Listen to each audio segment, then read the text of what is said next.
মাননীয় প্রধানমন্ত্রী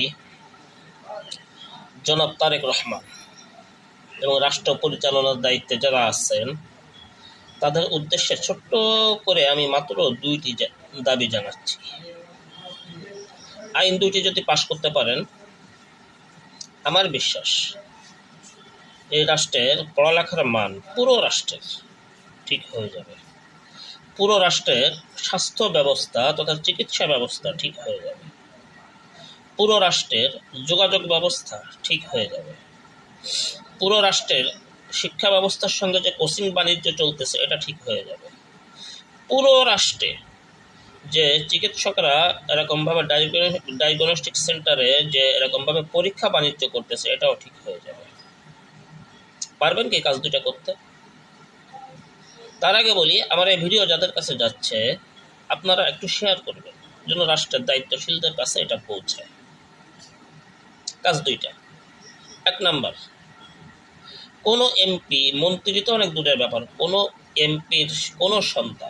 এমপির সন্তানেরা কেউ তার নিজ আসনের বাহিরে ইন্টারের আগে পড়ালেখা করতে পারবে না।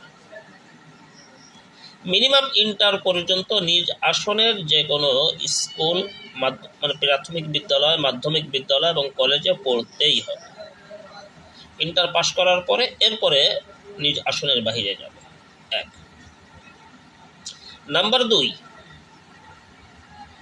কোনো এমপি নিজে এবং তার পরিবারভুক্ত কেউ প্রাথমিক চিকিৎসা নিজ আসনের বাহিরে তো নিতেই পারবে না, এটা তো থাকলো পড়ে।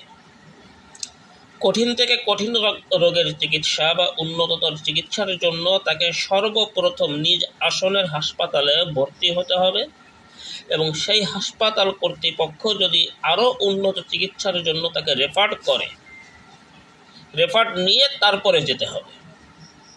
রেফার না নিয়ে নিজ আসনের বাহিরে কোনো এমপি বা তার পরিবারভুক্ত কেউ গেলে তাকে চিকিৎসা দেওয়া হবে না বা তার এমপিত্ব বাতিল করা হবে। এতটুকু আইন, বেশি দরকার নেই। রাষ্ট্রের স্বাস্থ্য এবং চিকিৎসা ব্যবস্থা এবং শিক্ষা ব্যবস্থা পরিপূর্ণ ঠিক হয়ে যাবে। পাশাপাশি যোগাযোগ ব্যবস্থাও ঠিক হয়ে যাবে। কোচিং বাণিজ্য এবং ডায়াগনস্টিক সেন্টারের বাণিজ্য দূর হয়ে যাবে আশা করি। যারা আমার সঙ্গে একমত এটাকে বেশি বেশি শেয়ার করবেন, এটার অনুরোধ রইল। ওয়া মা আলাইনা ইল্লাল বালাগ। আসসালামু আলাইকুম ওয়া রাহমাতুল্লাহ।